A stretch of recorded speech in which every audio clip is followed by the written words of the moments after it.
This week, Microsoft creates a new type of storage that can last for 10,000 years. Gemini can now create music, and a new MacBook lineup is incoming. All of that and more today on QuickBit.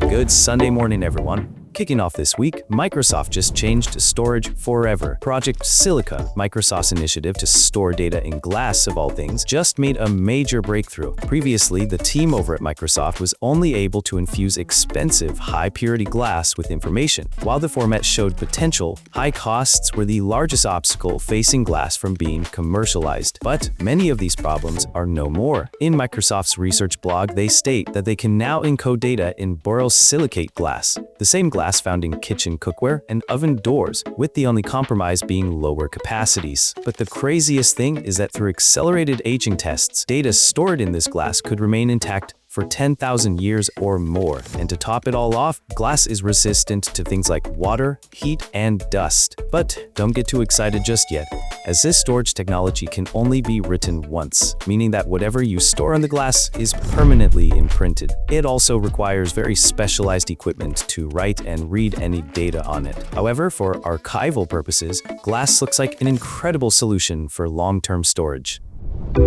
Next up, new MacBooks are coming, and they're colorful. In a series of recent reports, Apple is expected to release a new, low-cost MacBook in the next few months. Currently, Apple's most affordable laptop is the MacBook Air, which starts at $999. This lower-tier MacBook is expected to start at $699, but not without compromises. Unlike the rest of the MacBook lineup, this new laptop will pack an A18 Pro rather than an M5 chip. The A18 Pro, used in 2024's iPhone 16 Pro and Pro Max, is rumored to be paired with just 8 GB of RAM on the base model, marking the return of the cursed 8 GB of RAM in MacBooks. The display is also expected to shrink from the MacBook Air's 13.6-inch display to a 12.9-inch screen. The most notable change, though, has to be the colors.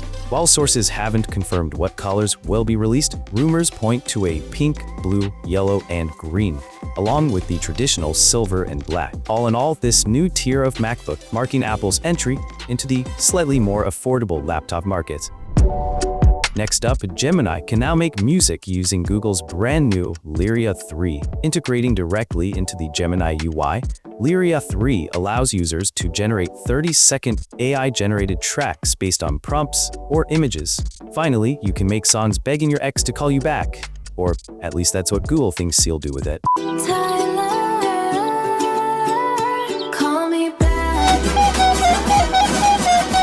Regardless, Lyria 3 improves on previous audio generation models in 3 key areas: automatic lyric generation, more control over style, vocals, and tempo, and the ability to create more realistic and complex tracks. And to top it all off, Gemini generates custom cover art using Nano Banana, Google's flagship image generation model. The purpose of the AI, according to Google, isn't to replace artists or create a masterpiece, but rather to create a, quote, fun, unique way to express yourself. Congratulations to Google for defining why music exists in the first place. And as if that wasn't enough, Lyria 3 is also getting integration in YouTube Shorts. Now, using what Google calls Dream Track, Lyria 3 will enhance the quality of each unique Shorts soundtrack. And of course, every song is generated with a unique synth ID, making it clearly identifiable as AI-generated content.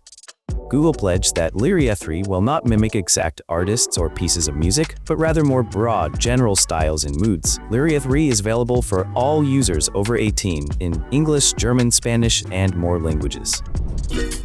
Next up, in even more AI news, Gemini 3.1 Pro is here and closer to reaching sentience and overthrowing humanity than ever. Jokes aside, Gemini 3.1 Pro is an incremental but impressive improvement over Gemini 3 Pro. In nearly every benchmark, Gemini 3.1 Pro exceeded Gemini 3 Pro's performance. The biggest leap, though, is in abstract reasoning, with 3.1 Pro showing a 46% increase in performance over Gemini 3 Pro. Code-based animations have also been improved vastly, with 3.1 Pro creating far more complex and professional-level animations. Facing off with other chatbots like GPT 5.2, Opus 4.6, and Sonnet 4.6, Gemini 3.1 Pro beats them all in almost every area, with Opus 4.6 proving the most competitive. Gemini 3.1 Pro is available in the Gemini app today, with higher generation limits for users with Google AI and Ultra plans.